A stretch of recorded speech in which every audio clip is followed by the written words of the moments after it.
Thunderstruck. By the way, a little breaking news. Israel is gone on high alert because Iran. Did I say Epstein? That was weird, right? My people say Israel would like to attack tonight or tomorrow, Iran. My people have said that Trump would like, if there's going to be something done, to do it after the Olympics. So, but they've gone on high alert now, and they were supposed to have a big security meeting, but they're worried that there may be an imminent attack at any moment. And that's got to make Lindsey Graham so happy. He's got to be just over the moon. Can't get out of his chair right now. No, God, are you kidding me? He's just, oh. But he's more like, oh. Chad. Apparently this week at the, what was it called? The Munich security thing, he was so excited for the coming fight between us and Israel and Iran. He was just over the moon. And I'm like, nice. That's nice. How exciting is that? What a clown. God, he's awful. I'll tell you what, that's just not very good. But we should totally go and get Iran. Yeah. That sound like him? Ooh, a girl. Yuck. Yuck. That's gross. Yuck. I don't like you. You're all dangerous and stuff with your vagina. She's showing side boob. Oh, that's just wrong.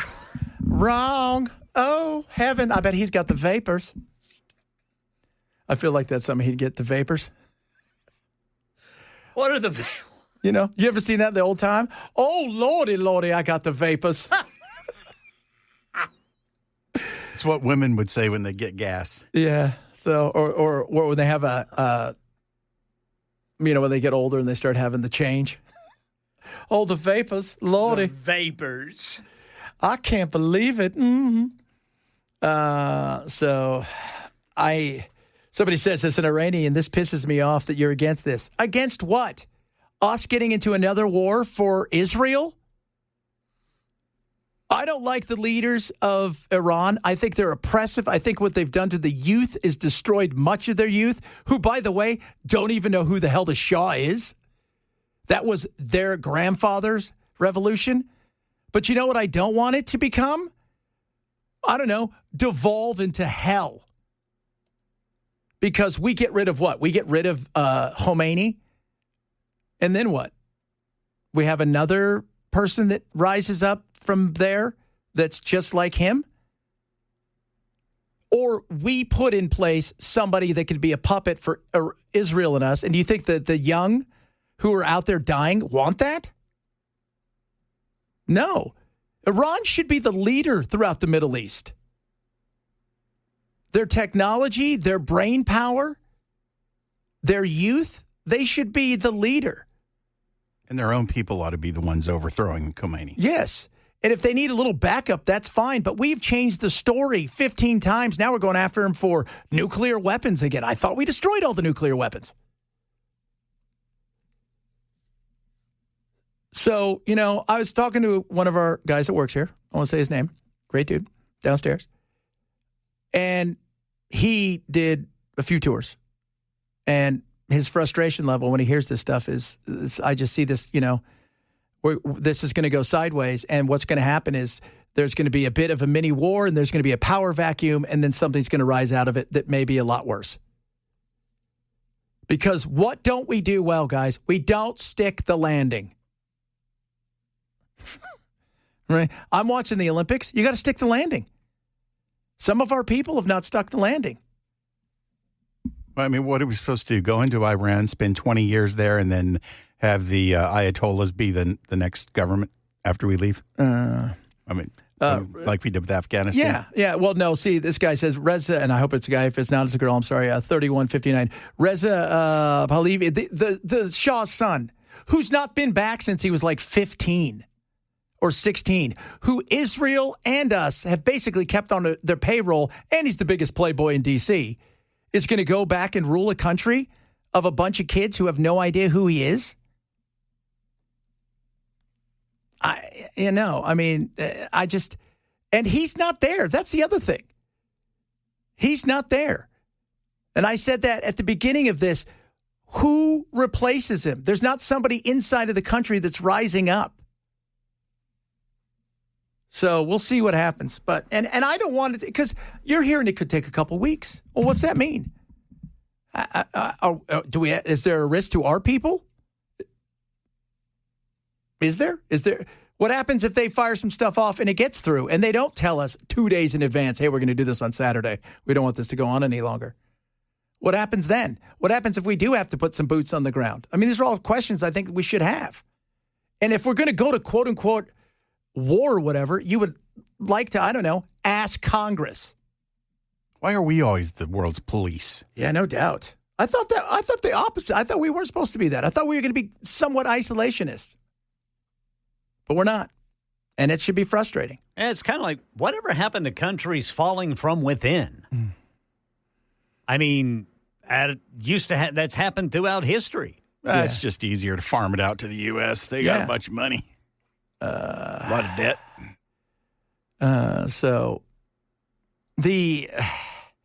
I love this. There is a risk now. There's no risk now. They're not going to be North Korea. They recognize freedom. By the way, give the North Koreans 5 minutes with a phone in Russia, they all disappear.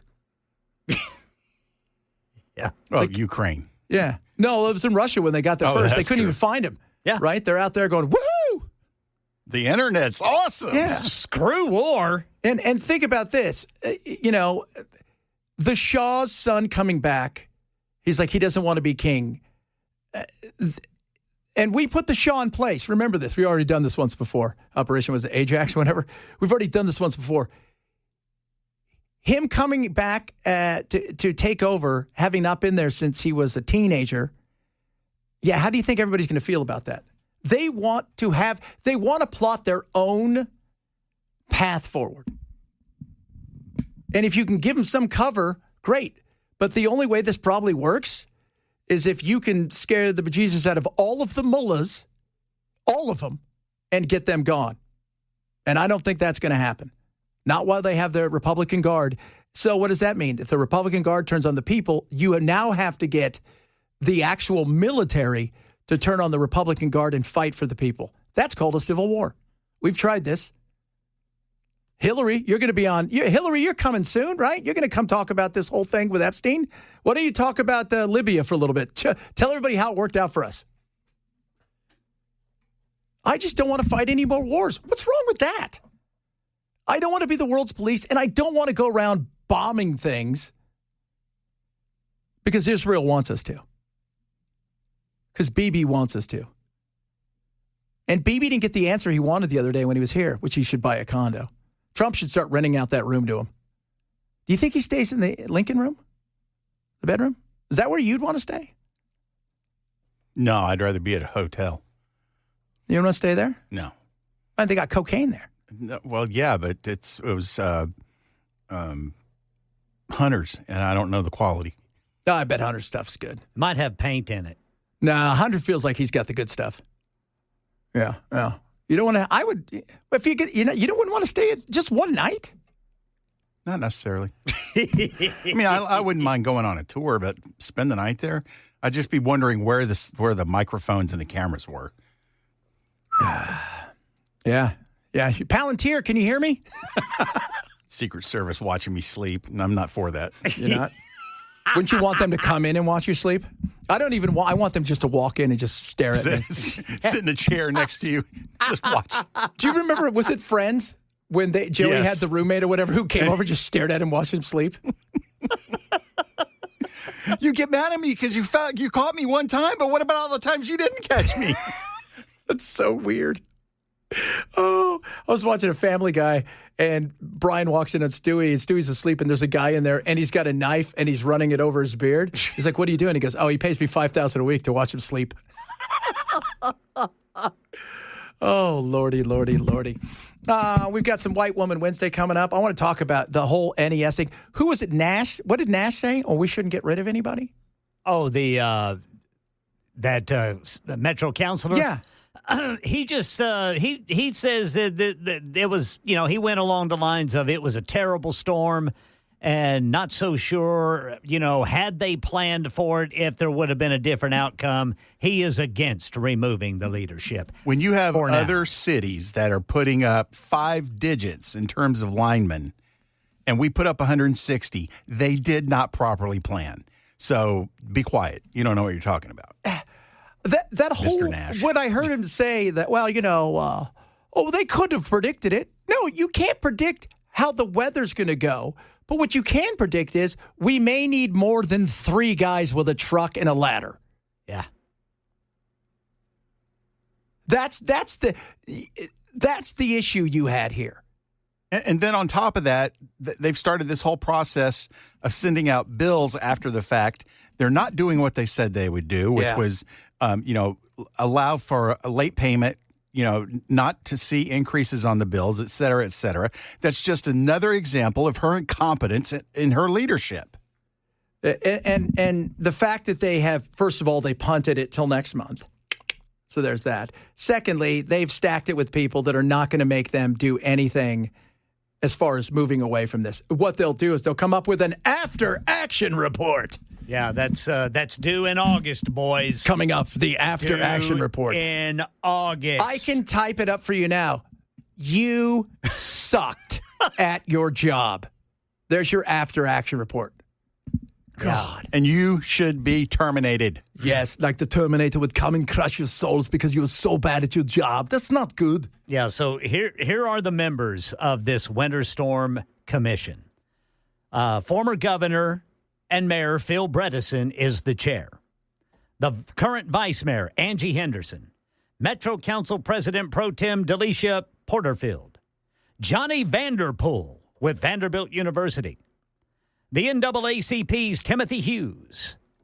Liuna, Local 386, Ethan Link. Cassandra Easley of Easley Communications. And Daryl Gillespie with Dixon Electric. And then former Tennessee Valley Authority member and former Speaker of the House, Beth Harwell. Yeah. Translation, they're all our buddies. We know them. None of them are going to turn on us. They're just going to say, wait it out. It'll eventually go away. After action report. And we'll be fine. After action report live. Why don't they call it the after inaction report? Yeah, that's a perfect one right there. The inaction report. Guess who wasn't in action? You people. Guess who was? The 4 people that you sent out there to help. I felt so bad for those. I mean, think about it. Great. They got paid, right? At least you got a lot of overtime because we heard from several of you.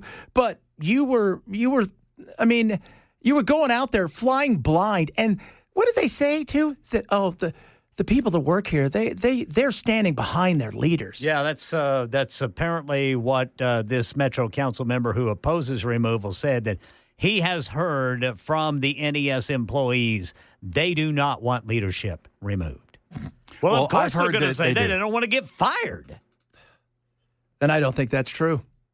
I don't. It's like one of those things where how did Jim die in battle? I don't know. It was a friendly fire. Like that. How could you say that? How about those poor people that had to answer phone for days, knowing full well they had nothing that they could do. They had no chance of changing anything other than just taking phone calls, going, sorry about all of this. I'm sorry. Yes, it'll be reflected on your bill. Your bill will be 3 times the size. You know how expensive it is to turn this stuff back on? Good God. Fail, fail, fail. All right, coming up, it is White Woman Wednesday. And these ladies are at it today. I don't even know what it's about. They're just crazy. We're going to listen to the Galentine. We're going to listen to the Galentines again. The Galentines are hilarious. If you guys haven't heard the Galentines, we'll talk about that, among other things. Plus, it's One Hit Wonder Wednesday. And who knows what else we'll come up with. We got some of your text messages as well. Chad Mention, Super Talk 997. Oh, it's White Woman Wednesday. Remember what I said? What's the word that any white woman says you need to run? What is it? Problematic. Case in point this, they're going to a comedy club. On our way to see a problematic comedian, wish us luck. Didn't know they were problematic until I looked them up after I bought these non-refundable tickets. So here we go. I told my husband, he didn't even know who this person was in the first place anyways, and he looked him up and he was like, Joe. but he has a lot of material to heckle him prepared in the meantime, so I'll keep you guys updated. Yeah. Problematic. I can't wait. Yeah, I can't wait. She's fun. Honey, I'm going to say this. I don't think comedy's for you. You might want to go hear poetry about people that have been oppressed. That may be something that you should be, right? Where people do this instead of clap, right? They snap, yeah. They snap. You might want that. Yeah, a little haiku. But I don't think poetry is for you. And who buys tickets and goes, oh, this person's problematic? I didn't know that. Ladies, I'm telling you, you guys got to do better. All right? Galentine's, for those of you guys missed Valentine's Day. Galentine's Day is when a bunch of women get together who decide that they hate men mostly. I'm Emily, and I brought Fashion of Focaccia. Hi, I'm Christy, and I brought the Pizzagate Prison Confessional. I'm Megan, and I brought the He's in the Epstein Files elotes. I'm Laura, and I brought Donnie T's Tiny Hands Shrimp Cocktail. I'm Nicole, and I brought the Christy Gnome Killed a Puppy Chow. I'm Rachel, and I brought the Let Them Eat Cakes. I'm Erica, and I'm on a work trip, so I'm missing the party. But I still brought Mutual Aid is Not Charity chocolate truffles, and these are the good ones from Chicago. I'm Carrie, and I brought the You Should Smile More veggie and cheese tray. I'm Becca, and I brought the charcuterie board because and serve puns. I'm Kate, and I brought the Midterms Are Coming milk chocolate pretzels and the Look Up Your Primaries dates. I'm Laura, and I brought hummus. Again. Oh, wow. So you guys are all single? I'd eat that hummus. No, you wouldn't. You want to know why, Ken? Because you're a man. Yes, you would. You're a man. And that's problematic, okay? That's problematic. We're going to a comedy show tonight, and it's problematic. Comedy's not for you. And Galentine's Day. Screw ice. We're having fun. What'd you bring? I brought chocolate from Chicago. Oh, my Lord. It's amazing. I wonder if Fred Armisen thought about Galentine's Day for Portlandia. Oh, God, he must have. Just insane. Insane. I don't know. I don't know how they do it. I don't. I mean, every day, the oppression that they go through must be so big. Let's finish with our good friend and yours, Belle's girlfriend, Kylie. One of the things that upholds white supremacy and racism the most is the fact that there are exceptions. And because of these exceptions, when white people are confronted about the realities of racism, whether systemic or individual, then they point to these people and say, well, look at this can't be true. That's why a lot of people will point to Obama and say, see, the fact that Obama was president means that racism can't possibly be that big of an issue, despite the fact that 98% of all presidents have been white men over the age of 45. Or the fact that racism is deeply ingrained into the police force, that police officers started out as patrols to catch enslaved people. Exception. So I want you guys to know that is part of the thing, is catching people like that. You got to go out there. The tyranny of it all. Catching them. Exceptions make it possible for white supremacy to sustain itself. And it's obviously not the fault of Obama or the people who are able to escape the system, but it is, in fact, the responsibility of white people to recognize that these are exceptions and that for the vast majority of Black and brown people in America, they experience systemic oppression as well as other types of racism on a day-to-day basis. And until we can all get on the same page about the fact that Obama and other successful Black and brown people all have done so despite the system being against them, which has been incredibly impressive, we're not going to make any progress because the white population as a whole is living in denial. There you go. Do you live in denial? No, I live in Madison. Oh. You don't even understand the oppression that they go through. First of all, she would be fun at Galentine's Day. No, she'd find something up with it, dude. She would be fun nowhere. No. You know what? When I watch her, the first thing comes to mind, she feels guilty that she's decent looking, white, and life's been pretty good for herself. She's got a guilt there of that. Well, I'm sure she's donating all of her social media monetization to minority charities and stuff like that. We should ask her. I hit her up every week. Hey, because I defend her because there's a bunch of people that go after her, and I defend her because you're just an idiot for doing that stuff, and she's fun, and I don't want to lose her fun. Yeah, people threatening to kill her. Yeah, and you know what? She keeps our stoke on. And every once in a while, guys, we're going to keep that stoke rocking and rolling. Coming up, it is Wednesday's One Hit Wonder Wednesday. We got a good one-hit wonder for you. I do. Bell does. Ken does. Get ready for it, kids. It's straight ahead. Chad Benson, Super Talk 99.7. Look at that jacket. Sir? Yes, sir. I feel like you're getting ready to... I'm fascinated with how fascinated you are with how I dress. Because you dress so well. And you know what? We're slobs, the three of us. Every day. Because every day Chad's you got new clothes. Commenting on my clothes. I know. This is... It's like, that's my new jacket. Now, I bought this. I was looking for... This is like 3 years old. I was looking for a seersucker jacket in Macy's. And this was on special. I can't imagine that they couldn't sell this jacket for full price. But I can't imagine that either. But apparently they could not. Well, sir, you know why? This is my. I wear shorts and a t-shirt every day. This is my. It's not quite hot enough to wear a heavy jacket, but at the same time, it's probably going to be raining, so I need something that you know what I mean. Yeah. You know what I mean. Yeah. I got shorts for every occasion. Trust me, I know what you mean. Yeah, I've seen them. I do. I've seen them, baby. My wife told me I couldn't get married in shorts because I tried to, and she told me no. Yeah, you and Williams. He's a shorts guy, like year round. It's a smart Weaver. Thing. The Weave, goodness sake. Well, Ken Weaver, the guy, the man, the myth, the legend. What are you up to today? I went almost 2 years without wearing shoes. How about that? So, really? Mm-hmm. Were you trying to get grounded? In college. I was in college. Hippie? The only time, in all seriousness, I would carry flip-flops in my backpack, and the only time I would wear shoes is if I had to. Like if it's so hot, you would burn yourself? No. You develop callus. My buddy and I had such big pads on the bottoms of our feet. We would hold we'd hold lighters to them and see who could hold the lighters to them the longest. Whoa. Yeah. So no. The only time you wear it is if you go into like a restaurant and they go, you have shoes in here. Well, why the no shoes? Was there like just it's college. You're just being stupid. Yeah. We're just being neo hippies. Like who's that guy that? The football player who never wears shoes except for when he plays. He's always even frozen. Yeah, he's that guy's a trip. You develop basically like wolf feet, right? You're calloused. The pads on your feet. I mean, you really do get pads like dogs because it builds up. Yeah. Yeah.